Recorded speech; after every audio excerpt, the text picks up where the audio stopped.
Welcome to the With Series Potential podcast, where we share our journeys breaking into TradPub, how we're leveling up our craft to get there, and spill all the publishing tea along the way.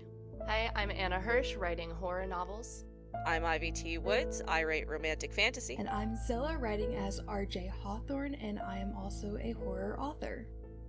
Welcome to episode 4 of the With Series Potential podcast, where we are talking about vetting literary agents today. Woohoo!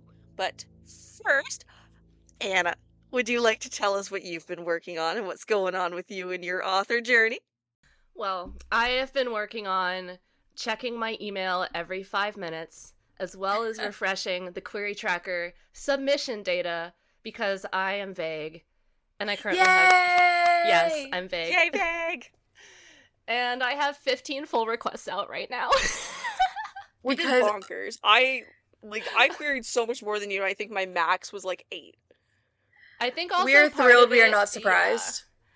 Yeah. It's weird because it's been like such a quick dip in the trenches this time that like a lot of the agents I queried just didn't even get to my query yet, and then I reported my offer, which is what vague means. If you're unfamiliar, it means I have an offer, but I can't talk about it officially yet because I haven't signed a contract.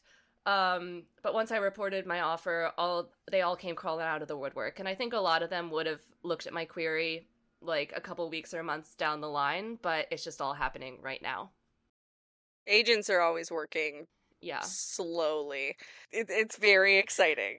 I love that there's blood in the water. I love that they're gonna fight over her. Like, I'm so here for all of it.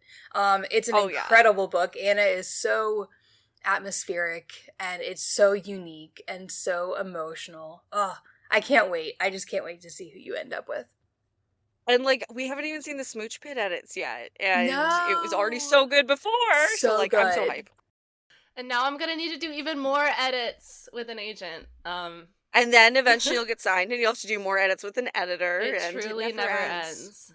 So then, Anna, what are you doing, I guess, right now? Like, are you writing? Are you, other than, like, sitting and staring at your email, like, what's taking up your time? Yeah, I am trying to draft again. I was very bad at first of taking my own advice of, like, working on the next project while querying. And it's mainly because of the nature of my situation, which was that being in the mentorship, it was kind of like send the queries now or wait 6 weeks for the showcase. So I really wanted to get all of my query list of people I was really interested in out within like a week. So I had a week where I was just sending stuff out constantly. That took up all my writing time. And then a few days where I was just going insane, and then I got the invite to the call, continue going insane, had the call, continue going insane. So now I'm trying to draft a little bit. So I'm getting back into my Dracula retelling, which I'm very excited about. Also, the offering agent mentioned they were excited about it too, so that lit a little bit of a fire under me. Yeah, so drafting. I'm also reading a lot, just reading for fun, not trying to read comps, reading an arc that I'm really enjoying. And honestly, catching up on, like, miscellaneous chores and life stuff that I was procrastinating. Like, now seems like a great time to sell my wedding reception decorations on Facebook Marketplace. I mean, Clear it out. Yeah.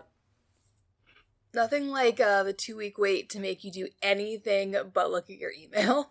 Yeah. Except you're still staring at your email the whole time. And then you get out of the shower or something where you don't have the email or a smartwatch or whatever to buzz. So you gotta, like, frantically go and do that. And if you're blind like me, you gotta get your glasses on so you can look at it and actually see it. And that's so funny. Yeah. I'm, like, playing a game with myself, like, every time I check my email, especially if it's been a while. Like, if I've just taken, like, a yoga class or something. Been taking a lot of yoga classes because I'm like, sweet, when I get out of the yoga class, I'll have a whole hour of unchecked email to catch up on.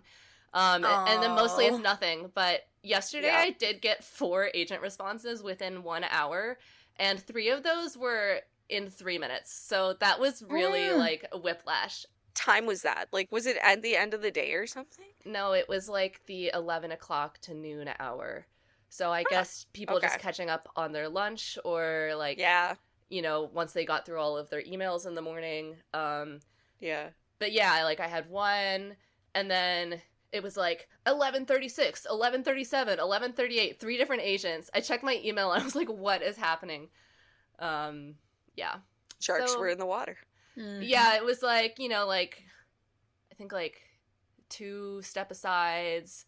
One was like an agent who already had my full saying she was reading it, which made me very excited. I don't know. It's a lot. The nice thing is, like, the rejections don't hurt nearly as much as they used to. I've definitely had a few that were like, oh, this looks really awesome, but I don't have time, so I have to step aside. Those hurt, but then I remind myself, if I want an agent who has time for me. And loves you enough to make time. Yes, exactly, because it's not a long book. Like, you can binge it over the weekend, so if they don't have time, I binged it in 2 days. Busy. Yeah, hell yeah. I would say a lot of people who've read it have read it in a couple days, which makes me very happy. You did a very good job. Be readable. Yeah. Thank you. You made it a page turner, I think. And yes. It's definitely very, very bingeable. Like, depending on the person, you could read it in one sitting. If, like, depending on the day, and if you didn't have responsibilities and stuff, like, you could do it in one day, I think. Yeah. Which is, like, almost that thriller almost setup. Yeah, I think it does have, like, thriller pacing, even though I don't really consider myself a thriller writer, but, like, some of the agents I'm out with have, like, a lot of thriller sales, so whatever they want to sell it as, I'm good. Yeah, exactly. That's up to them. That's not my business. I just rate the thing. Yeah. All right, yeah, so Anna has the most exciting news. We're so into it. I was so excited for this. We actually had to reschedule our recording thing because she had her first meeting with the offering agent, so we were supposed to record last Friday and had to reschedule because she was meeting with an agent, and it was awesome, amazing. Yeah, I thought about telling the agent, sorry, I'm recording a podcast, so I just simply can't do it, but I thought again. We have our priorities. I have been working on editing my pirate-esque romantic fantasy thing. So I am about, let me check. I think I'm about like 20-something% done. That's actual amazing. Like word count. So fast. I edit so much faster than I draft. Like, so much of my time is drafting, and then it's like, okay, edits I can do. Like, it's a lot easier. I don't know, for me at least. No, I agree. I'm the same way. Yeah. I think it helps because, like, especially when you've written more than one book and you've gotten feedback on a book before, you know what you need to change a little bit more going into it. So, like, I finished this book and I already had a 1,300-word document on all the changes I wanted to make. I didn't end up rereading it before I started editing, which, whatever. But I'm about 30-something% done. The actual, like, check boxes I have for things I want to do. I love a spreadsheet, so I just have one where it calculates how many of the check boxes I've checked off as a percentage. Of course you do. I need that dopamine hit every time the number goes up. It makes my brain go burr. So that's what I've been working on. My kids haven't been letting me sleep, so, like, I had a day where I did not get as much done as I wanted. I've been setting up my CP/beta reads, which I'm hoping to have out for the end of March. I cannot wait. Well, we'll see. Like, I don't know. Maybe I'll be, like, really lucky and I'll have to, like, stop editing this book because I have an editor thing or something, you know? Like, that would be really cool. But yeah, so end of March is when I'm hoping to have that done, which should let me get through all the chapters that I have set are done, and then let me go through. I always end it with, like, a Microsoft read aloud, just because it lets me catch things that don't flow. It's a really easy way to catch typos, because obviously the word will read wrong and stuff like that. Yeah, it just, I don't know, I find it helpful, so I always end with that to just kind of finish things up to catch issues. So that's my plan. I am currently on chapter 8. I did not finish it yesterday. To be fair, it's a pretty long chapter, but we are in the middle of a big storm, so I'll finish writing that storm today. Love a storm. Yeah, especially at sea. There's some drama. Big waves, rogue waves. Ooh, all right, Zilla. Tide charts, I'm sure, were a big part of this. Oh my gosh. See, okay, not as much when they're in the middle of the ocean. So this is, we're gonna info dump for a second. Tides don't really impact you when you're in the middle of the ocean as much because there's so much space for the water to go. You only get like a maximum of like a meter up and down, at least on Earth. Whereas this is something that I needed for my research, but the places where you get the most impactful tide changes are places like the Bay of Fundy in Newfoundland, which are narrow bays because it compresses the water into a smaller space, and you get like a high tide where it's going up 34 feet. So middle of the ocean, the tides don't actually matter that much, whereas on the coasts, it matters a lot. That makes sense. That's your info dump for the day. Now you know something about tides that you didn't know, listeners, that you never thought you would need to or want to know. Oh gosh, as for me, I'm not gonna lie, this year has been kind of kicking me when I'm down. I, as you guys know, got my agent like in December. It was crazy, huge month. And then I was so ready to work January 1. And I did work for like the first 2 weeks.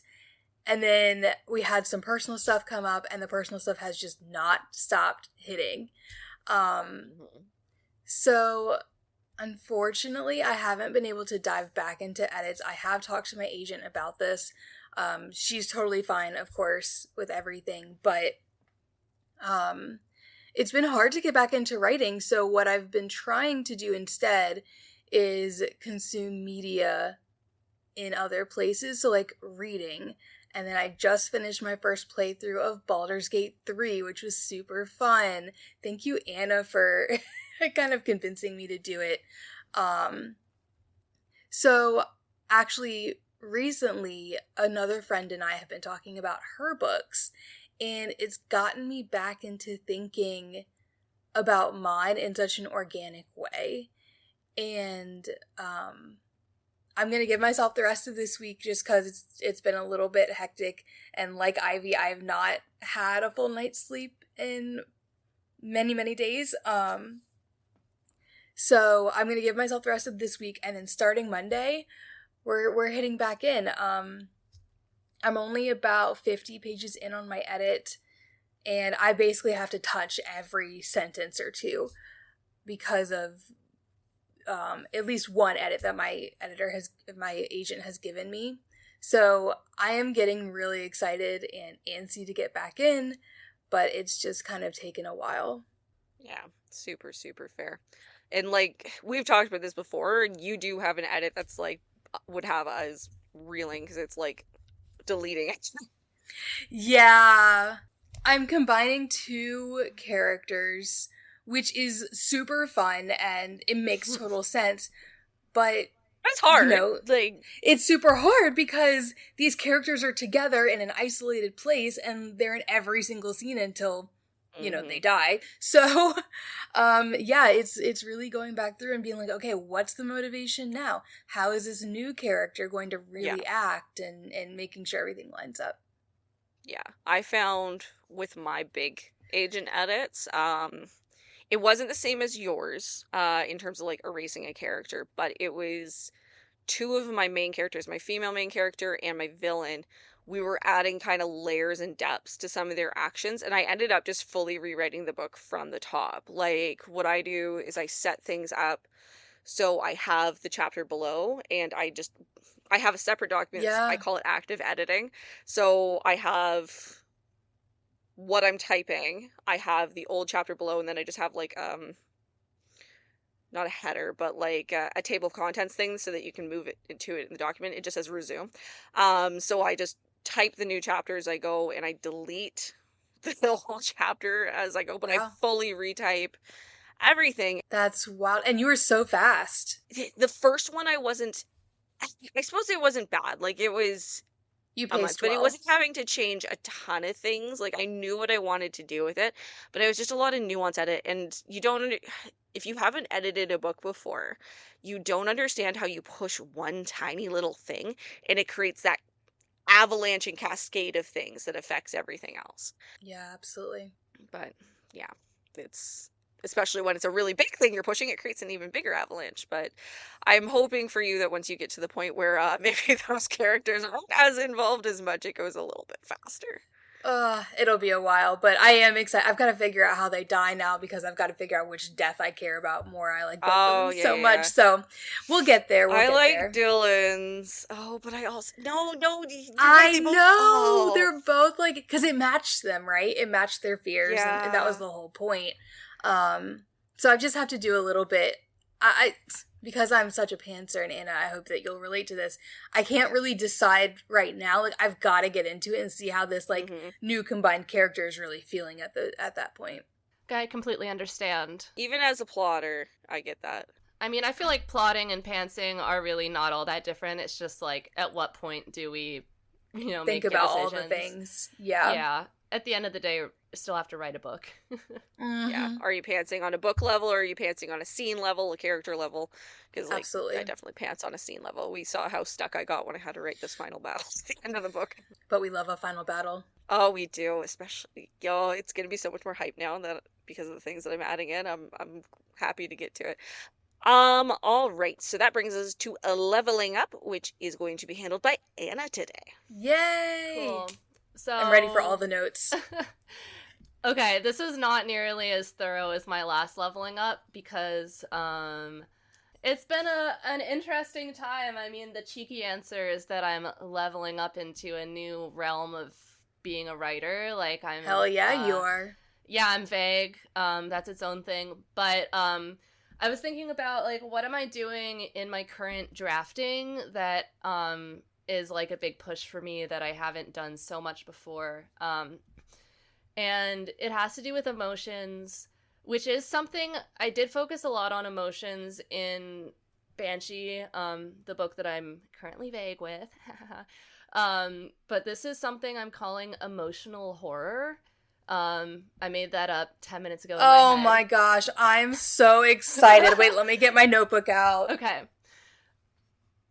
So this is something I think that I did, like, in certain scenes in Banshee, but I'm really leaning into it in Dracula, which is just my shorthand for the Dracula retelling I'm working on, and it's because this is a really slow burn horror. I would say the actual horror isn't going to kick in until the midpoint, which is about, like, the level of planning I do, by the way. Like, I kind of know the trajectory of the story. I know the character arc of the main character, but I don't really know all the scenes and, like, how those are going to evolve things.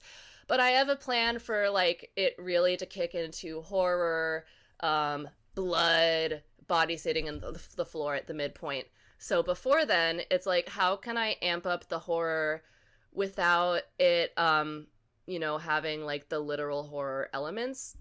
And so I've been really leaning into messy and negative emotions with my main character. She also has a very traumatic backstory that is extremely repressed, and she is a character who, like, hides a lot from the audience.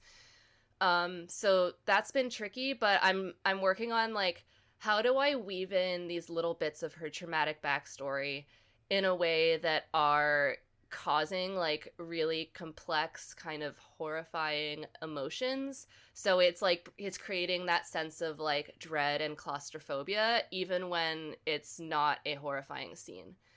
I love this, Anna. So it's very fun. For some context, the project that I'm working on is titled Who Wants to Be Dracula's Bride, and it's basically like The Bachelor meets Dracula. It eats so good. Yeah, so the first half of the book is, like, my main character, who is an influencer, goes on this reality show. It's basically like The Bachelor, but Dracula is the lead, the real Dracula who came back from the grave during the COVID pandemic. So, like, the fun and games part, which is what I'm drafting right now, is just she's going on dates with Dracula and these other girls. And so there's a lot of, like, reality TV infighting. There's a lot of producer manipulation and, like, producers trying to trigger her past trauma. And then also, like, the feeling of, like, we're being watched. We're trapped in this house. So that's the kind of thing that I'm trying to play up right now. I feel like for my Banshee book, it was really more about, like, the atmosphere was really creepy because it was gothic. And this one, I have a little bit of creepy atmosphere, but I'm really trying to lean into the emotions and the manipulative situations in order to amp up the horror before I get to the actual bloodbath, which I'm very excited for. I love this, not only as a fan of horror, but also a fan of reality TV. I mean, Anna and I talk all the time, like, Love is Blind, I've been watching Fear Factor House of Fear, which is fantastic, by the way, if you have not seen it. And honestly, like, we watch it because it's trash TV and it's funny and entertaining and whatever. But if you really think about some of these situations that are being caught on camera, like, they are horrifying in that moment for that person. And for you to focus on getting in that character's head, I think would be so, so great and so effective. Yeah, it's really fun. I've definitely taken a lot of inspiration from Rachel Harrison's books. I read like 3 of her books this winter, and I think she's really great. Love her. Because, yeah, it's very slow burn horror for the most part, where maybe there's some like supernatural or horror element happening, but it doesn't really like kick in and become like, you know, that like fight to the death until the end. But before, it's like all about the messy emotions, all about like what's the family drama, or, you know, the skeletons in the closet, metaphorically. So yeah, a lot of inspiration. And I think that's a huge thing that I've been doing with edits, is making sure that the beginning signposts the ending, even when it's not until the midpoint that it comes up. So I think that's a really good thing to be thinking about as you are drafting, obviously, but especially with pantsing, it's I don't know, the beginning is always like one of the hardest parts for me, because, or at least the part that I have to edit the most to make sure that it tweaks to match up with things. Because even as a plotter, books evolve as you write them. So, like, big thing for me with this edit is making sure that I'm signposting, hey, this book is about monsters. It's not just fun seafaring, blah, blah, blah, blah. There are monsters. And they are coming and thinking about how to do that. So it was weaving them a lot more into the beginning. I introduced some flashback point of views from a different character that wasn't showing up until like 100 pages in, which is me reapplying edits from my first book. So we'll see if Kira likes those. But yeah, stuff like that. So I think that's the promise, and the payoff is such a big thing with writing, because otherwise you take your readers by surprise and they've invested into maybe an entire different genre, and then something happens. Yeah, absolutely. I would say I'm also working on that kind of edit, because my horror is more like a meta horror, like it comps Scream. And I did have like horror mentions in my first chapter. Like I thought it was pretty obviously horror, and, you know, obviously my agent did too, but we're going back and we're making, you know, those omens, those things that like signify immediately, like, this is not right. Mm-hmm. Like, you know how like there's always like the deer, you hit a deer. It's like a staple of the horror genre. We're doing things like that in my first chapter, where they're on a hike in a foreign country, right? And then it's just like putting those little like triggers for people who do love the genre to be able to recognize, okay, I know where this is going. No, that's such a huge thing, is the genre expectations and making sure you're meeting them. It's like if you try to write a romance that doesn't have ever after, you're gonna get review bombed, because it's not a romance. And people are gonna be mad at you, and it's not necessarily your fault. Because people are reading it as something that it's not supposed to be. But yeah. Yep. All right. Anything else for leveling up? Well, I really liked what you guys are saying about signposting and like a promise and payoff, because I think that's really a big part of why I'm leaning into the emotional horror. It's like, hold on, guys, it's gonna get scary. It's like, basically, it would feel wrong if I leaned into being like a fun romp, you know? There is like a rompy element, but it's always underlying of like, things are going wrong, you know, even if it's not going wrong in a like life or death sense, as we know yet. Like the protagonist's worst fear of like embarrassing herself on reality TV are being realized. So it's like an uncanny romp. I love that. Yeah. It's a romp straight into a ditch of bodies. Meanwhile, I'm out here like, mine's funny and terrific. But that's my thing, so it's You fine. can do that in fantasy, and it's totally your brand. Yeah, it is. That weird. Even when it's horrific, it's still just like a little bit funny. Until it's really horrific. Yeah. With my first book, I definitely made some of my betas cry and laugh, and I'm like, that's all I want. That's all I want. Okay, so I think that brings us into our main, very topical topic of the day. topical topic. Should have thought that one through before I said it. Of vetting literary agents, which of course our dear Anna is doing right now as she is in her vague era. So, if you, this is our 4th episode, so if you have followed us or any of us on social media before, you've seen that I've ranted about this on Instagram and TikTok when I was in my own vague era and I was just trying to distract myself. I think part of the reason why I ranted about this was I was seeing so many people sign with agencies that were, quite frankly, bad. And you know what they say, the only thing worse than no agent is a bad agent. You don't want to sign with somebody who is going to tank your career. And the reason for this is if you have no agent, your book is still alive. Your book has not been subbed. It can always be subbed to editors in the future. You can always submit it as an option book. If you have a bad agent where they are going to send your book out and nobody's going to give them the time of day because they're a garbage agent or agency, your book is dead. Once your book has been subbed and rejected, it's actually dead. So theoretically, you could do it as an option book, but you have to actually get a publishing contract to have an option book. So that's kind of the big thing, is a bad agent can absolutely tank the thing that you've poured potentially years of your life into, whereas having no agent, that thing is still alive in some capacity. So I'm kind of go through a list of things and we can chime in as we feel necessary. And then I have a game at the end for us where we are going to I love a game. Red flag, yellow flag, or depends. And if it depends, we'll talk about why it depends.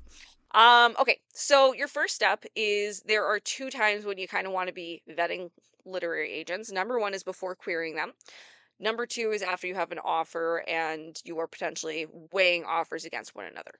So while querying or about to send out queries, there's only so much vetting that you can do.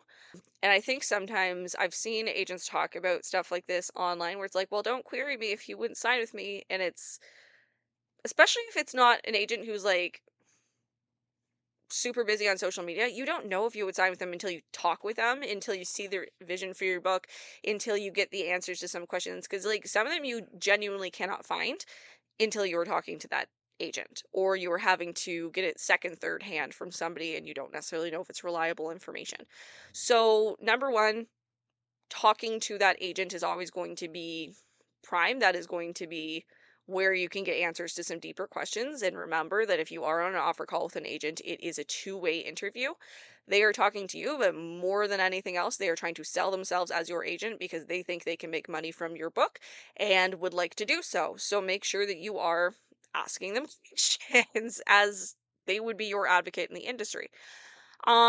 So first thing you want to do is obviously Google the agency. So thing I've been seeing on pub tips come up in the last like 6-ish months is more people, pub tips is a Reddit, a subreddit. So it's specifically for traditional publishing, but more people have been making threads about specific agencies and talking about them. So I find this is more common for the ones where it's a little bit of a yellow red flag and people are trying to figure out what the deal is for those. So you can always search them on pub tips. You can also just Google it and it'll come up if there's a pub tips thread on them. Writers Beware is a good one as well. There's one more, Writer... Absolute Right. That's the one. Thank you, Zilla. I knew you would know it. Absolute Right. So some of them will be old. So that's a big thing. But everything with a grain of salt. Your most valuable, I would say, tool in vetting literary agents is whisper networks, and whisper networks that you trust.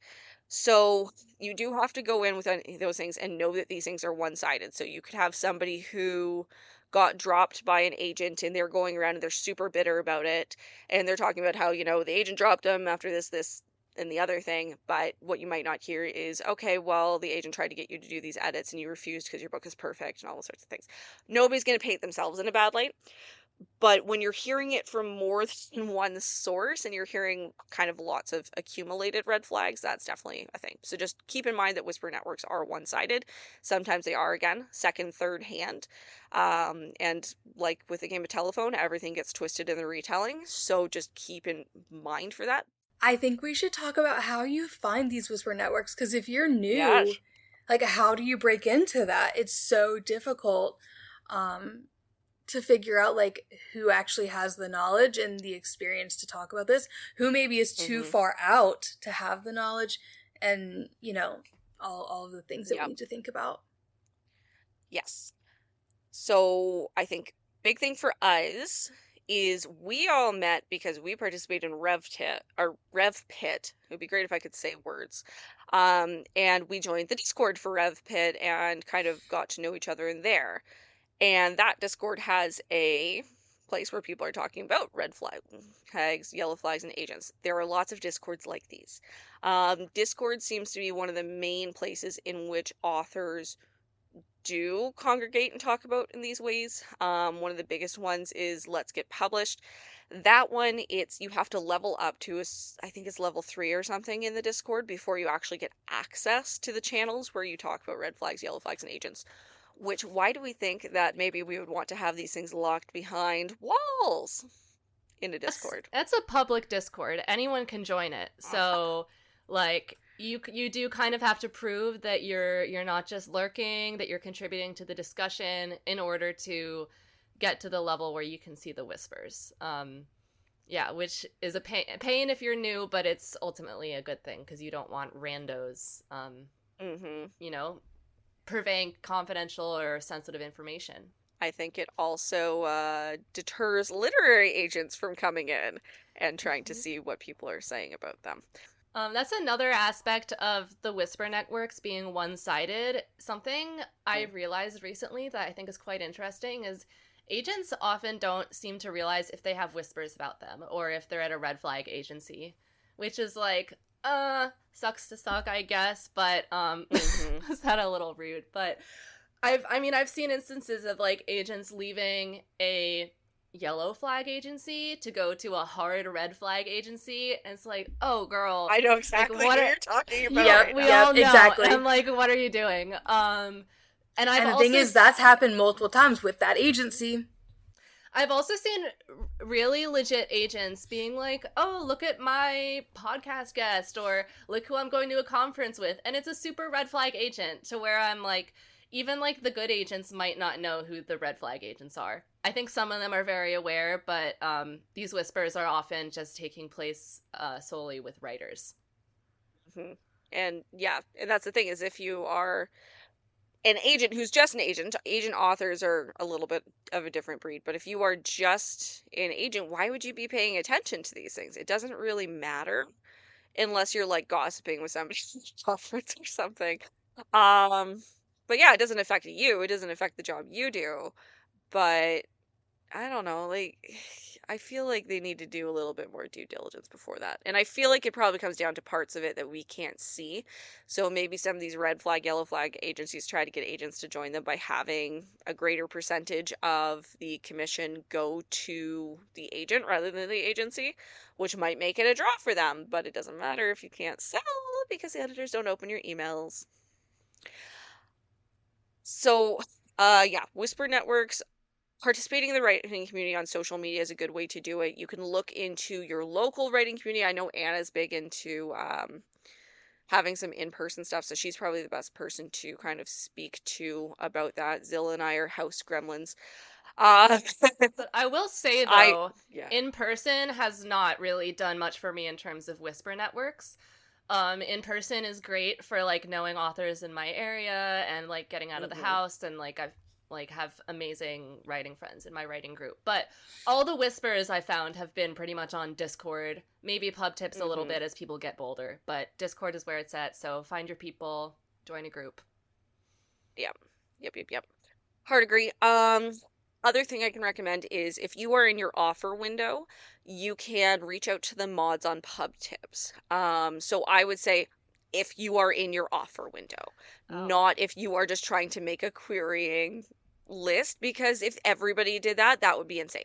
And we don't want to overwhelm them. So I know Alana on Pub Tips keeps a list of red flags, yellow flags. Zilla, you reached out to her in your offer window, right?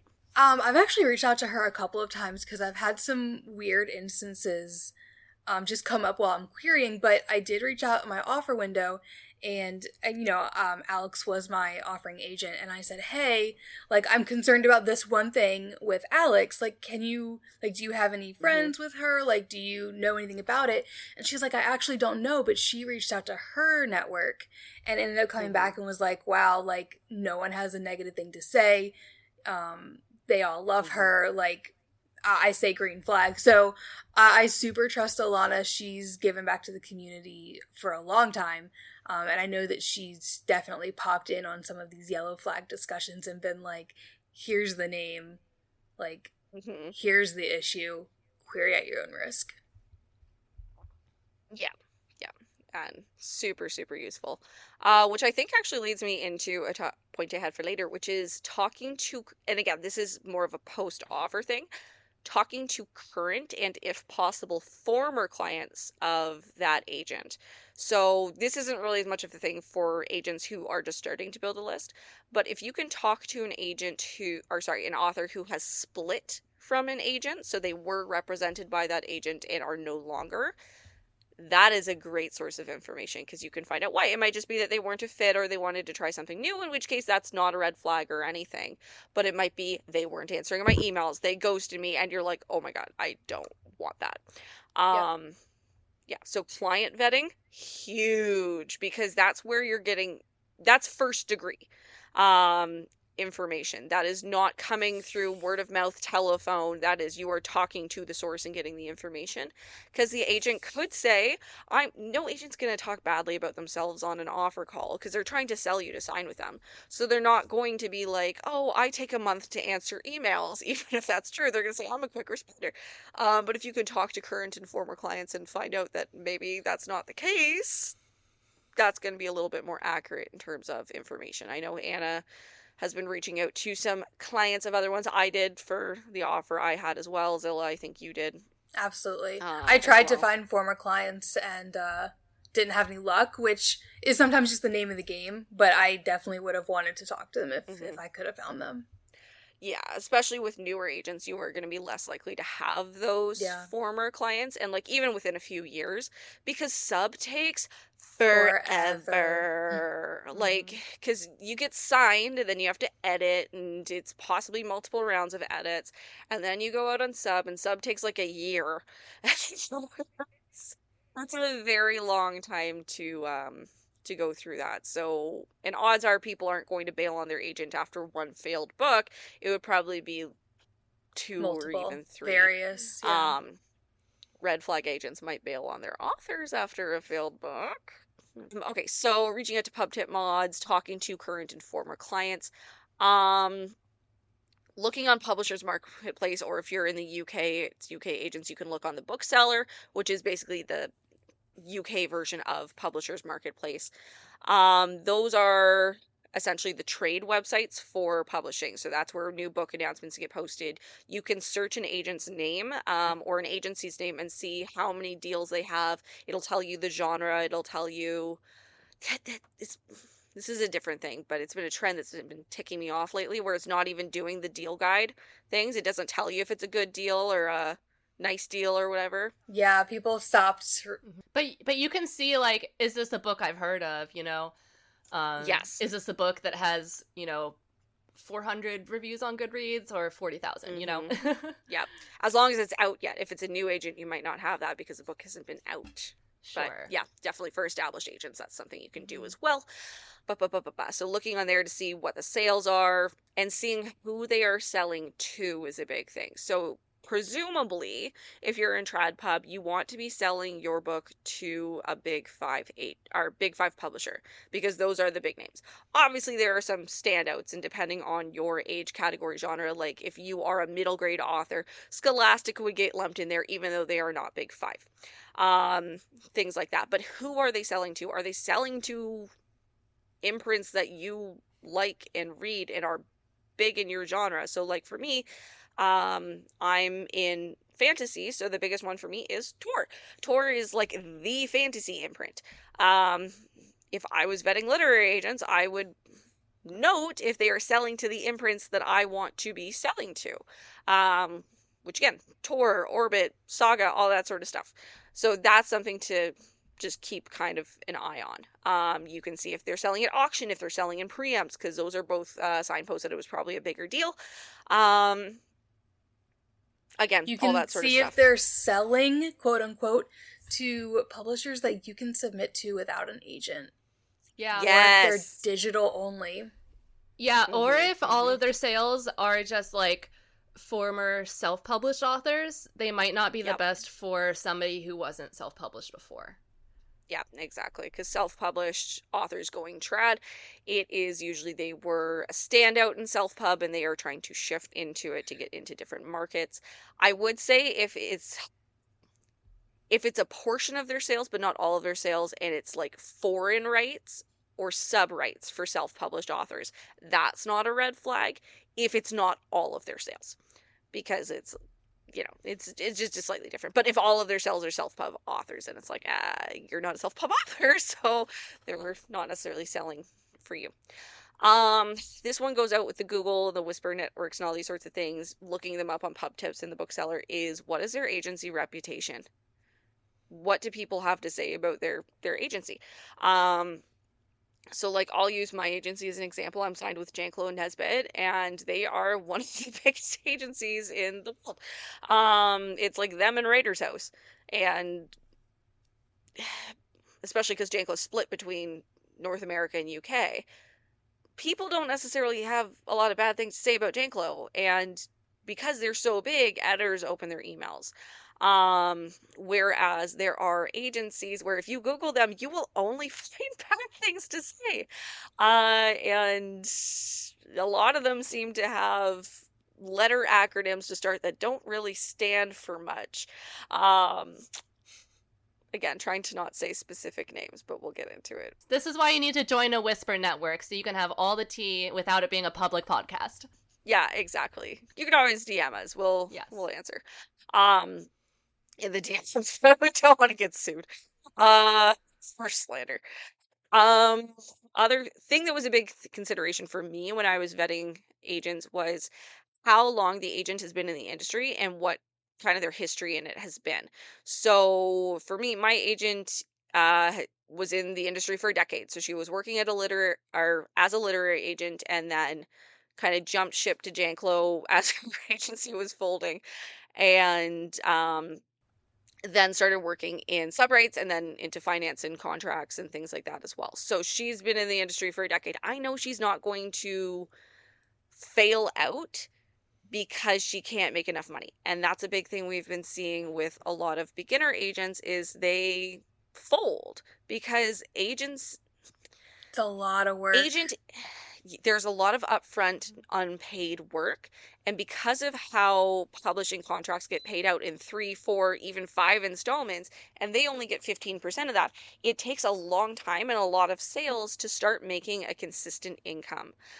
You have to have enough books that are kind of pushing into royalties for that to be a thing, in addition to having consistent clients, consistent contracts, things like that that are cycling.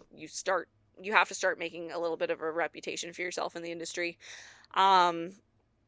Things like that. So that was a big consideration for me, and thinking about what jobs they've had. So having an agent who used to be an editor means that they're probably going to be a very editorial agent for you, which is a plus for a lot of people, but might be a negative for some others. So just thinking about kind of their history in the industry, who was their mentor, do they have that mentorship, is going to be a big thing. This kind of folds in with that. Is agenting their full-time or their part-time income? Or any income. So do they have another job? And that's okay. Lots of people do have other jobs because, again, all those things we talked about with it's hard to make money in publishing, especially to start. But it's something that you have to keep in mind. If publishing is their part-time job and they have 50 clients, they are not going to have a lot of time for you.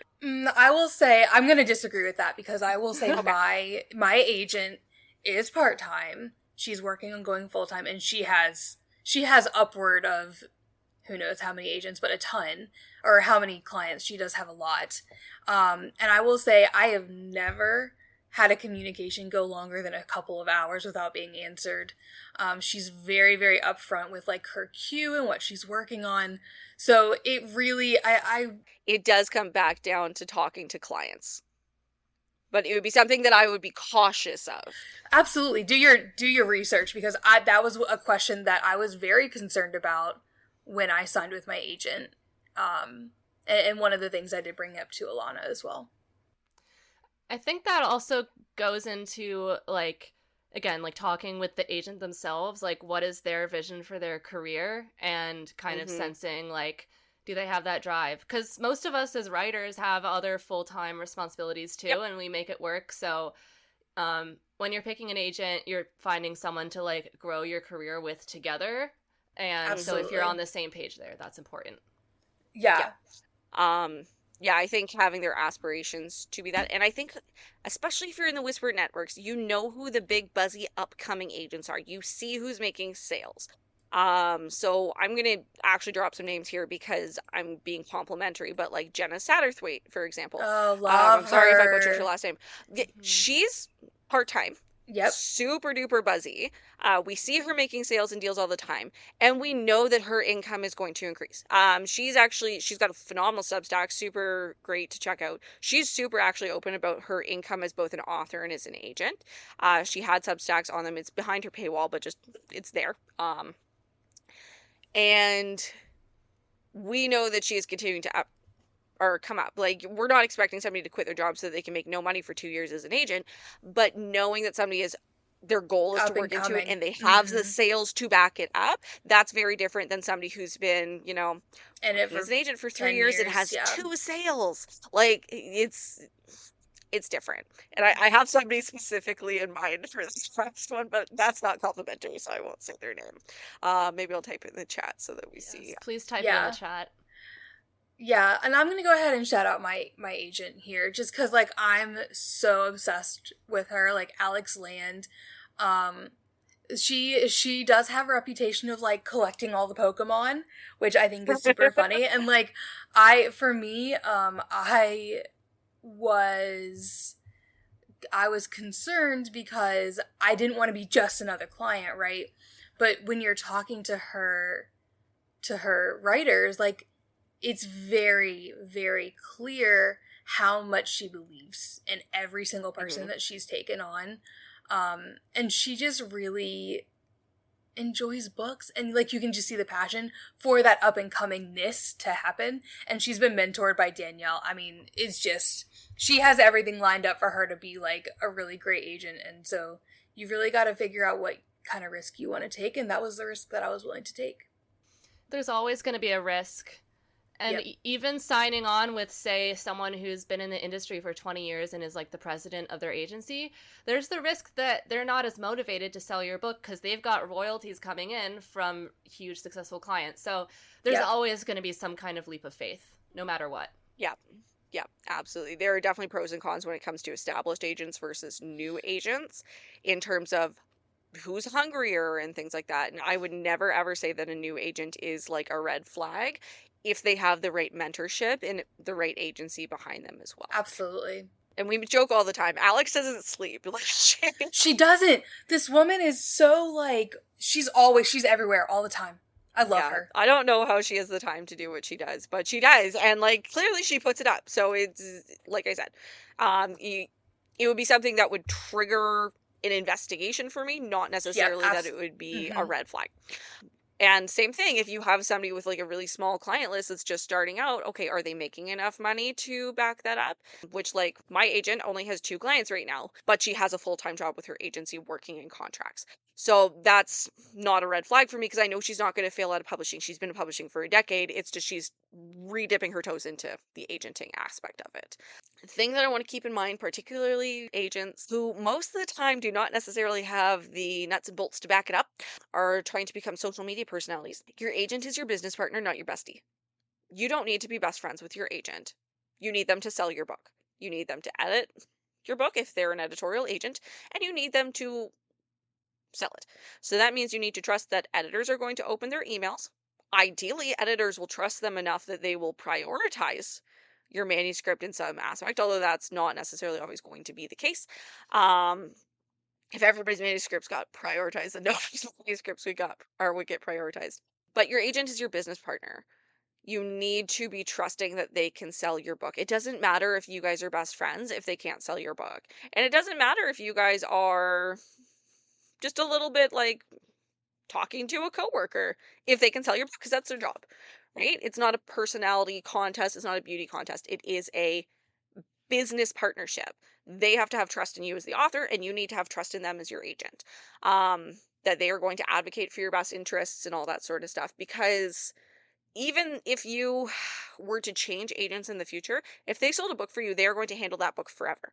So if you changed agents eventually, but they sold 3 books for you, that agent is always going to be the point of contact for those 3 books they sold for you, right? So it is a long-term investment, essentially. Other thing you can look for, and this one's a little bit dicey because there are some agents on this who are not great, and there are some agents who are great that are not on this. So my agent is not one. But you can look for AALA partnership, which is the American Association of Literary Agents. They have certain standards that their agents have to hit. My agent, I don't think many agents at Janklow are a part of this. So again, there are good agents that are not a part of this, but it's something you can look for. And if you want, you can always ask on a call and be like, is there a reason you're not a part of this? Stuff like that. That's another thing that you can look for. So to add on to the AALA thing, because I was doing a little bit of my own research on this, I think you just want to look to see if somebody from the agency is on the list. Because then they're able to kind of pass those standards along to their team. I kind of think about it like, to compare to my own profession, the Yoga Alliance is like basically an organization that you can pay money to every year to be like registered on their website as like a registered Yoga Alliance yoga teacher. And I'm not on it because I don't want to give them money every year, and I have faith in my own yoga teaching. So I think it's like not the end all be all, and I'm sure there's a big difference between being a yoga teacher and a literary agent, so obviously a huge oversimplification, but I would just make sure that someone from their agency is in it. Yeah, and some professional organizations for certain careers have mandatory membership. Not all of them. Literary agents do not. But yeah, I think that's a very good point. Any other thoughts on vetting literary agents before we get into our game? I just kind of want to hear, like, maybe what Anna's process is right now. Like, what are you doing to vet all of the agents that are on your list? Yeah, I really heavily vetted my list when I was making it to Query. And so a big part of that was Publishers Marketplace. I found some agents through Publishers Marketplace even by looking at, like, who is high up in horror sales. I looked at some imprints that publish books similar to mine, like who has sold to them. So it can be a good place to find agents, but for all the agents that I found via like manuscript wishlist or word of mouth or whatever, I would look to make sure that they're on Publishers Marketplace. Some of them were newer agents and they don't have a Publishers Marketplace page, but they're mentored by people who have great sales. You know, you want to look at what kind of sales they have. Like, agents who had horror sales went straight to the top of my list. Mm-hmm. Especially if they had, like, notable horror sales, you know, not straight to digital. But I wouldn't, like, you know, disqualify somebody if they didn't have any horror sales. Like, some of the agents that are pretty high up on my list, again, have great thriller sales. Or maybe they don't have horror sales, but they're at an agency that's sold some really notable books.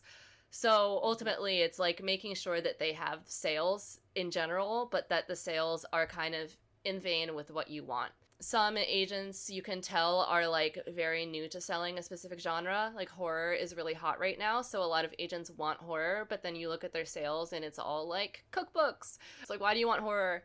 So that would definitely be something that puts my antenna up, but then I would look at their agency page and say, like, oh, like, they actually sold, like, other horror book that I know. I don't want to get too into it. Yeah. You just want to make sure that the agency itself has connections to sell the books that you want to sell. I think that's very, especially for horror right now, because horror is buzzy. Mm-hmm. So lots of agents who have no idea how to sell horror or have the connections to do it are putting it on their list because they think they can sell it, not because they actually necessarily are. Yep. I think that's a really good point. I have a lot of opinions about what horror is and what agents want and how that necessarily doesn't always match up, but we'll save that for another episode. And I know, Ivy, you have the same for kind of fantasy and all of that, romantasy.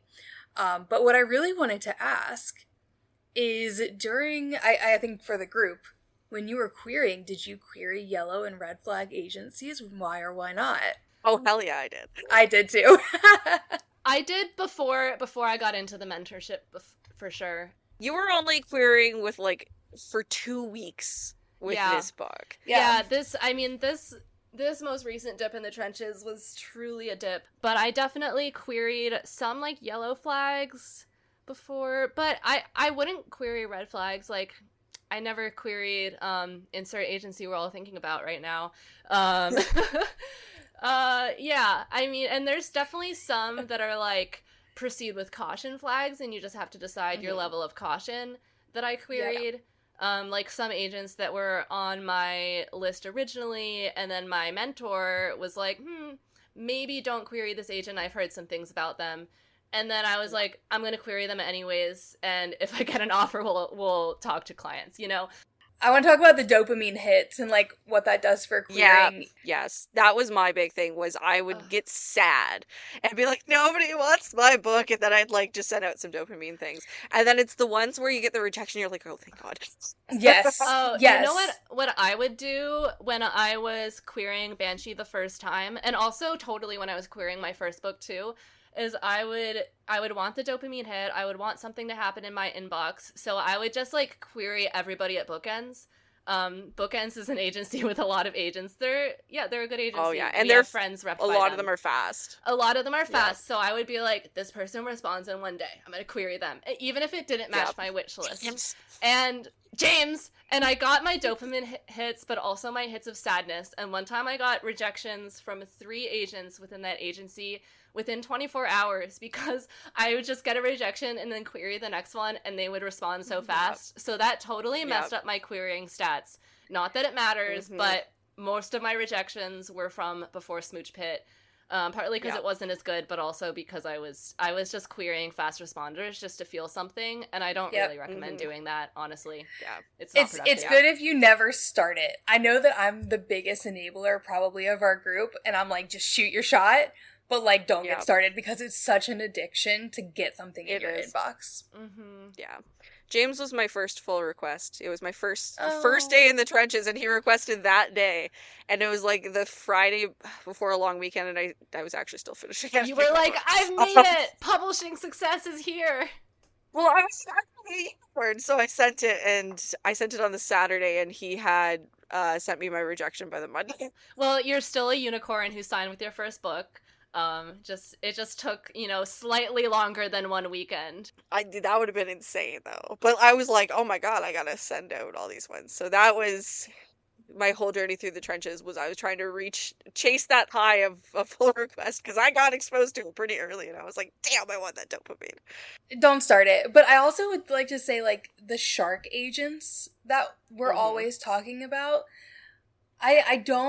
me personally, I am so comfortable with, like, someone who's sharky, because, like, if I'm not selling for them and they're not selling for me, like, why do I want to stay anyway? Yeah. So, like, I think you really have to think about what is a shark in your mind and what are you willing to be risky. And I don't think you should let the title of sharky be a deterrent, unless you really do want that security of, like, being with someone long term. I just don't think that I necessarily care as much, because I have seen friends who are on their 3rd agent within, like, 2 years, you know? And it's just things that happen in this industry that people don't really talk about as much. I definitely agree with that. I also, like Zilla, I am not super risk averse. Like, I have a very high tolerance for just taking leaps of faith and being aggressive. So it's like thinking about what happens with your first book. If you're with a schmagent who doesn't have the connections and that book dies on sub, well, you're like, that wasn't a really great effort for sub. So that's kind of a waste. And it's better that you get a new agent anyways. But say you have a sharky agent who sends your book out to everybody, your book dies on sub. Well, like, those sharks typically are good agents. Like, they're agents who sell a lot. They're agents at good agencies. They're agents whose editors read their emails. So if your book with them dies on sub, it truly is probably not a good fit. And you want an agent who's going to be passionate about working on the next thing. So, I mean, it would really suck to be dropped after one book, but I don't view it as, like, a hard red flag if that agent is making sales. Yeah. It's just risk tolerance, like you both said. All right. Let's get into our red flag game. So we'll do red, yellow, and beige. Digital only sales. Red Yellow. for me, personally. Yeah, I think it would probably depend on the genre for digital only sales, but I would be like very flaggy. Well, it depends. Are we saying that all of their sales are digital only, or just Yes. that? Okay, yeah, that's a red flag for me. I want to see that they at least have some non-digital sales. Yeah, I don't want my book to be digital only, so I wouldn't want that. And if that's all they're doing, then that's not for me. So, ghosting on a query. Beige. Beige. Yeah, irrelevant. Like that's just so standard. Close no response. Ghosting on full. Beige. Beige. That might be controversial. If they're ghosting on a full, why do you want to sign with them anyways? Well, like I signed with my agent ghosted on my second book.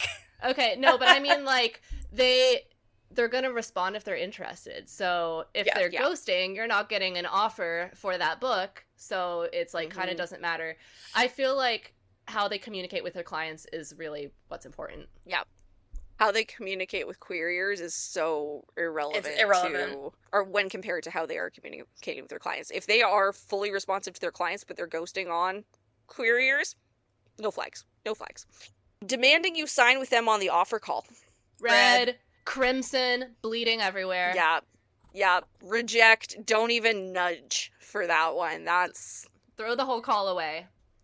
Yeah. Ooh, that just reminded me of a question. And I know this doesn't apply to any of us, but would we have leveraged, like, an iffy agent offer?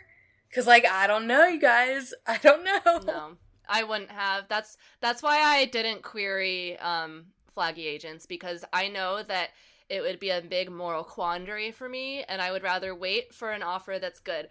And I didn't have to wait very long. It would depend on where I was in querying. Mm-hmm. Right at the beginning? No. Book's almost dead? Yes. That's a good point. I think if you've sent out, like, a ton of queries, it's been many months, and you're just, like, sitting in a bunch of maybe piles from people who take forever to respond, then sure, yeet it out to your red flag agents. I mean, I've even heard advice from agents that's like, if you get an offer that you don't like, nudge people with it anyways, and just kind of like close out that chapter. And you don't, even if you nudge people, you don't have to accept the bad offer, but you might get some really good offers out of it. So yeah, I think at the end of querying, why not? I would have done it at the beginning with my murder night. Yeah. I think it maybe also depends on the time of year. If it's a time, like if it was like December with you, I maybe wouldn't have. Oh, December sucks. How many agents do you have didn't respond or stepped aside because they didn't have time and stuff like that? So I would maybe it would depend on the time of year if it's busy, and where I was in my querying journey. Yeah, and keep in mind that like no matter when it is, you're gonna have some agents who are just like, this looks cool, but I can't get to it right now, so I'm stepping aside. I probably had like five of those already, and it's like not even near any holidays, so it is what it is. It's not like the closest thing we have right now is it's mid-February. London Book Fair is in a month. That's not relevant. Yeah. Okay. No sales. Depends. Yellow. Yellow. Yeah. Are they new? Does their agency have no sales? That's a red flag. Yes. If they're new and they have a good mentor, this is no flag. If they have been in the business for like 3 years, then that's a red flag. But thing to do on an offer call is ask about sales that have not been are put on Publishers Marketplace yet, because sometimes they are delayed. Sometimes agents just don't put their sales on Publishers Marketplace. It's not required. They just choose to do that. So that's something to ask about on offer call, is if there's any sales that are not on there. But yeah, I would say yellow flag. It does depend.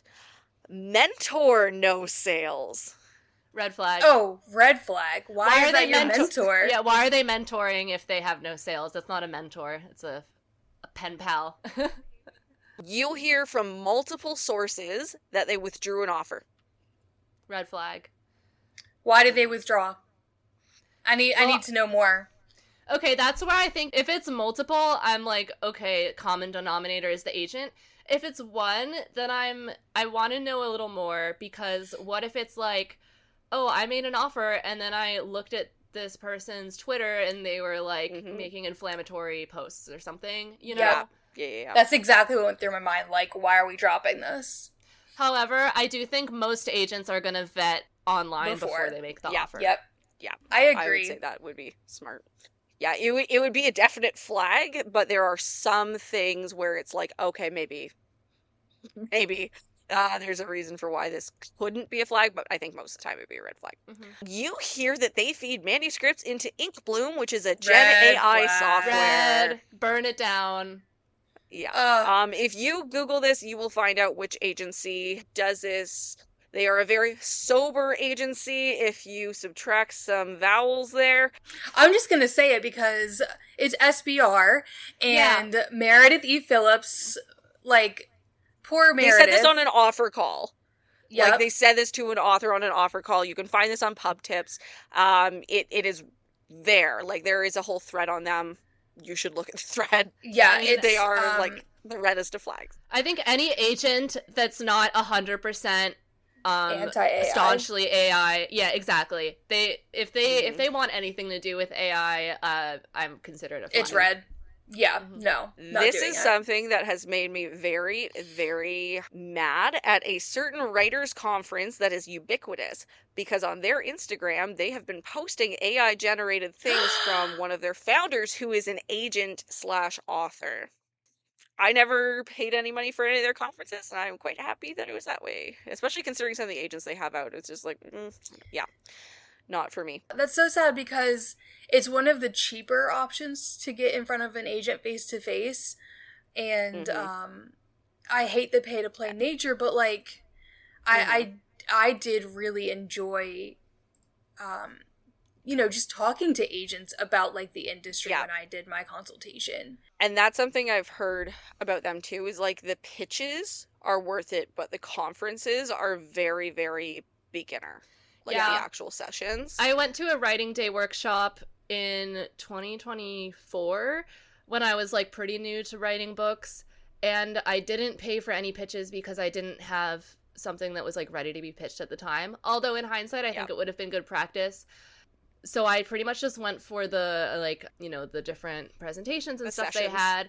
And honestly, I felt like most of what they were talking about, I had already learned on TikTok. So I was kind of like, okay, that was $200. This was not worth the money. If you're going to spend money, I highly recommend not only CC Lyra because we are a fan club, but also the Donald Mass Story 360 is actually effective and worth it, and it's really expensive, but because I didn't pay to pitch, I paid to consult about the industry and my books and like where the trends were going. I found it to be just so much more valuable than being like, I'm gonna get a yes or no from this. I actually got information that I needed as someone who had written 3 books, not as a beginner. Have any of us done like Manuscript Academy consultations? No. I have never done any type of, like, consultation or live pitching with an agent. And honestly, the reason I haven't Me neither. is, like, I really value, like, leveling myself up as a writer, so I've spent a lot of money on, like, writing classes and stuff like that. And I think what Zilla did to pay for a consultation is really smart, too. But from what I've heard, I have really only heard of like 1 or 2 instances, not even from people I know, just out in the wild, where people have been signed from a live pitch. I hear a lot of people getting requests from it because agents are typically more likely to request when you're right in front of their face and it feels bad to say no. So I'm not really interested in paying to like artificially inflate my request rate. That's just me. I like cold querying is free. So absolutely, it is. I hard agree with Anna. The only money I've actually ever spent, other than like on craft books, is on Career Tracker Premium. Oh yeah, and Publishers Marketplace too. That's worth it. Oh yeah, I did pay for a month of Publishers Marketplace. You're right. Yeah, which like again, I just did that after I got my offer and I was vetting, which is fair. I still have mine. I'm gonna keep it forever. I'm such a stalker. Yeah, and yeah. No, I get that. There's been times since where I'm like, oh, I wish I still had this so I could snoop. Oh, girl, whenever you need to, just slide in my DMs. Yeah, I've got it for another month. I got Publishers Marketplace when I was making my list, Mm-hmm. and then the month. Now you gotta keep it for your author vetting. The month ended like 2 days after my call, so I was like, guess I'll just keep it. It's it's $30 a month, which is not cheap, but for such a big decision, totally worth it. Mm-hmm. Yep, absolutely. Especially for while you're in that stage like Anna is. And to create my query list. Because a lot of people just do it when they get the offer, like me. They are a Bitmoji. Yellow or beige? I mean, I'm gonna go beige. I don't care what your picture is on social media. Well, yeah. I would say, like, being chronically online is kind of a yellow flag for me, and if they're chronically online and have a Bitmoji, I'm like, it's more of an ick, I think. It's an ick. However, if they're like, if they're like a boomer and they have a Bitmoji, I'm like, green flag. You know what I mean? I'm like, you're too busy selling books to stay on top of the trends. So I love that. Anna just touched on this one, actually, but they are very, very active on social media. Yellow. Are they still doing their sales? Yeah. Like, listen, I'm chronically online. Whether or not I'm saying things is very different. But, like, listen, me and Reddit get along really well. Yes, I'm also chronically online, but I'm not the one selling books here. I think if they're a new agent and they're, like, building their platform, that's what you see a lot of people online. Like, I respect the hustle. Sometimes agents are more busy, like, posting memes on Twitter and, like, complaining on Twitter than actually selling. So if they're complaining, that to me is very different. They should not be complaining about their job online. But if they're posting about, like, here's my wish list, here's the books I've sold. That's fine. Not a flag. Hyping up their clients, give it all to me. I also like when they do, like, I'm on the treadmill, let's do an AMA, and stuff like that. Oh, I love an AMA. Specifying you're doing something. That's multitasking. Exactly. I love that. And, like, with CC posts on Instagram and stuff, that's all, like, okay, no, you're actually doing stuff for authors and things. Like, that's not red flag. She's giving that. But, yeah, I would say it's very yellow because it definitely depends on content. So that brings us to the end of our red flag, yellow flag, beige flag game. And that brings us into publishing tea for the day. Also, I feel like we've been a little bit piping hot throughout. We have been, and I feel like it's sometimes needed, especially for people who don't have those whisper networks. Like, I'm not against calling out people who are using AI because, like, are you serious? Yes. Like, are we really doing this? But I actually think that this tea today is a yellow flag because you really have to pay attention to what's happening, and it is the agented to freelance pipeline. So over the past couple of years, obviously I've been very interactive and engaged with the writing community on Twitter and on Blue Sky, and I have noticed a trend where once someone is agented, they decide that they would like to open up services for querying or for query packages or just, like, whatever critique that they can bring in. And, like, I'm not gonna lie to you, writing a query and having a book get picked up by an agent, they're totally different things. It's a different skill set, and I kind of wanted to bring it up to discussion. Like, would you and have you paid for a query critique from someone who got agented and decided to be a freelancer? Have not, would not. Also, have not, would not. I feel like the exception to this is for something like a charity auction. Yes. People are donating their time, but in general, when I see people get agented and then immediately they're offering services aimed at helping other people get agented, it definitely puts up flags for me because for my end, like, yeah, like I recently had the call, I'm vague, I'm going to have an agent soon. I feel like the biggest thing that helped me get here was the book. My query writing skills, like I think the query that I wrote for my first book was similar quality in terms of like having all the details in there, summing up the book, but the book wasn't that good. So that's the big difference for me. I don't think you should pay people who were just in your spot 2 weeks ago. I think you should pay like someone who is a bit more of a professional with seasoned experience. Yep, and I will say, so I've never paid for one, but I have, someone was doing them like to give back to the community, and I was like, sure, like why not, like I'll send mine in. And I got no feedback. They were basically like, this is good. And I'm like, cool, glad I didn't pay for that. Now that this person is like legitimately like fantastic. I love them to death. And I was doing it just because I was curious, like, did you think that I was ready for this? As someone who, like, we weren't really like friends, so there was no bias there. But I think I want to dive a little bit deeper into like what makes people feel like they can do this? What makes people icked out about this, and kind of why the community has gone this way? So I think there is like a grifter culture almost built into the writing community, and it's like a funnel. Every time you level up to the next level, you could theoretically grift to the people below you, and it varies in different ways. So some people are doing it for actual money, so saying, hey, pay me this money and I will do it. Some people are doing that out of desperation because they actually just need the money to survive, because we live in a culture that makes that necessary. Some people are just trying to kind of make money. And I would also almost expand this to, and this is one that I'm guilty of, is we see in publishing that publishers increasingly want a social media presence, and leveraging your experience in terms of social media attention to hopefully grow a following, so that when publishers look at your page, they see that somebody who is willing to market and do things, or they see more followers that can hopefully make things work.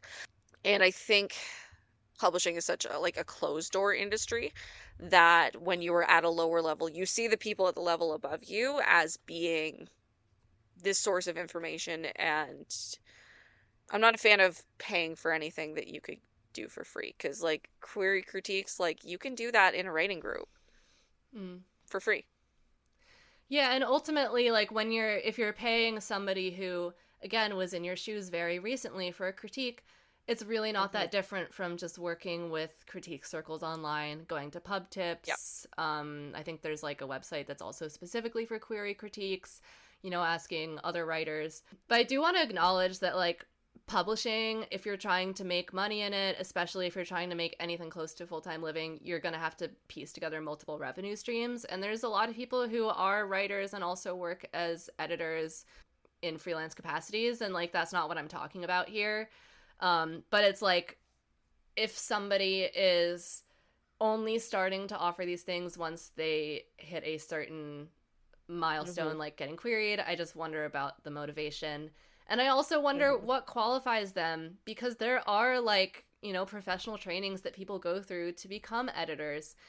Or there's people who read slush, like agents, who have a very keen eye as to what makes a good query. So that is somebody, if I were in a position where I was like, I've got $50 to $100, I want my package to be really good, I don't have a writing circle that I can easily go to, I would go to someone who works at an agency and pay them. I would make sure that they have some type of clause where they're like, very ethical about it, and they're like, you can't query them if they've critiqued you. But that would be the person I would go to for a query critique if I wanted to pay money, not somebody who was just querying very recently. Yep. Yeah, I agree with that. I agree too. I think the other thing that I want to mention is kind of the opposite of that. I don't want someone who hasn't queried in 10 years to be giving me advice if they're just like an author, because things have changed so much in querying trends and what agents are looking for. And I feel like you really have to get, number one, paying for it is something that you can do. And like, if people want to spend their money the way they want to spend their money, like that's not on me to, say anything. But there are likely people in your social circles, if you're engaged in writing communities online, that probably do have a good handle on what a good query is. And if you don't, like, find those people. Read Query Shark for the 10th time. Like, there are ways to figure this out without paying someone who, honestly, you've probably never even seen their query. You don't know what their request rate was, or if their request rate was based on their query or based on their pages. Like, you just don't know. And I think that's a risk that me personally, I'm not willing to take money on. I think it also operates on a falsehood and a false equivalency, which is that if somebody gets agented, then they can write a good query. Yep. Sucked at writing query. Anna helped me completely revise my query blurb in the middle of querying, and I changed it and started sending that one out because I suck at writing blurbs. So if we're assuming that because I'm agented, I can write a good query, but no, I had friends that helped me do that. So it's not even operating on a correct equivalency. Absolutely. I don't know anyone who has written one query and that's been like the one, you know? Yeah, queries are hard, but at the same time, they're also not rocket science. Like, ultimately, what you need to be successful is a good book. And so that's like good execution, like your pages are compelling, it's well written, but also it's a good concept. And a good concept is what's really coming through in the query and pushing it at the top. Some books that are not high concept are like way harder to write queries for. I ran into this with my first book. It was really hard to write a query for it, but I did my best and I wrote a good query for it. However, ultimately, it was just like not ready, like it wasn't cooked all the way. I didn't have the skills. So also the concept itself was like a little bit tired, and it was kind of what people weren't looking for. So I think there's so much that goes into it beyond just like knowing how to write a query. And even if you did have a great query, like one agent is going to love it and maybe 10 agents hate it. You know what I mean? Like there's no determining factor that you've written a good query unless you get signed and published and yada yada. Yeah. The only job of a query blurb is to get agents to the pages. And then your pages have to do the work. So if you have an amazing query that, you paid all this money to have, but then your pages don't back it up, it doesn't matter. And let's say you did a query and first 10 pages editing package. So your query, your first 10 pages look great, and the agent requests a partial or full. They get to that and the rest of it doesn't hold up, they're going to stop reading. Yeah, it's like, you guys know that meme that's like a drawing of a horse and like the head of the horse is like rendered in perfect detail and the rest is a stick figure? That's what you get if all you focus on is the query. So focus on the book. What I think is helpful for me personally is I constantly am working on the blurb while I'm drafting. Like I'll throw out a draft of a blurb when I first get the idea, and then I'll revise it like in between drafts. And that really will get you a long way, and it will also make sure that you're writing a book that is easy to sum up in a compelling blurb, which is, it's harder to do that after the fact, as I have learned. Yeah. And yeah, you mentioned that was the case for your first book. I kind of had that with Undying Summer a little bit too, and my agent redid my blurb before going on sub, and I've seen it, and I think she did a much better job with it than I did. But it's, how different people... You can pitch one book so many different ways. Yep. And it's not the end all be all. What matters is having a good book to back it up. And actually, I'm going to get a little bit more saucy here. I think you have to have both of them be good. Like, I think that if you write a really crappy query letter, like, and they don't even get to the pages, like, you just shot yourself in the foot. Yeah. You do need to figure out how, like, if you have this awesome book, how are you going to tell people about how awesome it is? And by tell people, I mean show them. You don't want to write a query that's like, look at my amazing book. It's just like the Bible and Harry Potter. So that is a skill. But, like, look, if you have the skills to write that book, I'm sure you have the skills to write the query. Queries are hard, but books are harder. So write the book first. Absolutely. And yeah, I think working on the blurb as you go and knowing what your concept is going in is a really useful thing to even just keep your book on track, whether you're a plotter or a pantser, knowing how you're selling it, or if it does evolve, it evolves, but going back and tweaking the blurb as you go so that you kind of know what you are focusing on and what your sell is, what part of the market you're hitting, what niche, all that sort of stuff is really, really important to keep in mind as you go. Yeah, just do your homework. Amazing. So instead of paying for these people who have just gotten agented to review your package, you have so many options. You can apply for a mentorship. You can go on Query Shark. You can look in your own Discord of writers or your community, wherever that is. I mean, there's so many free ways. Oh, and putting it up, did we talk about Pub Tips? I know we've talked about it throughout the episode, but Pub Tips has a culture of people putting up their query and getting feedback, and, you have to be careful with whoever gives you feedback on any of these, but it's a good place to start. And there are a lot of people on Pub Tips giving feedback who are super qualified. Like, it's Reddit, it's anonymous, so you're going to get some feedback from people who don't know what they're talking about, but a lot of it is like really good. There are agents on there. There are agented writers who've been published multiple times. I've also gotten like resource. Beta readers from Pub Tips, like if people read your query and they're interested in reading more. So like it definitely takes a bit of a thick skin, but you're going to need that in publishing anyways. So yeah, why not put it out there? Make a burner if you're scared. A burner account. I definitely did that for my first book. So that brings us to the end of Publishing Tea. Thank you for joining us for episode 4 of With Series Potential. Next week, we will be back with episode 5, Reading the Tea Leaves, where we talk about trying to peer beyond the many, many closed doors of publishing, reading into response times, form responses. I cannot wait for that episode. Yeah, it'll be fun. It'll be a fun one. As always, if you have any questions, comments, concerns, you can send us an email at withseriespotential@gmail.com. You can hit us up on Substack, which is our home base, and you can find any of us on social media. I am on Instagram, TikTok, Blue Sky, at IVTWoods. Anna, where can we find you? I am on Instagram, TikTok, Blue Sky, and Twitter. Anna Hirsch Writes is my handle most places. I think Blue Sky is just Anna Hirsch, but you'll find me. And Zilla? Nowhere. I'm just kidding. You can reach out to me on Twitter or Blue Sky at Zilla Writes, or on Instagram at Zilla Writes Books. And she's on YouTube too. Thanks so much, and we will see you next time. Bye.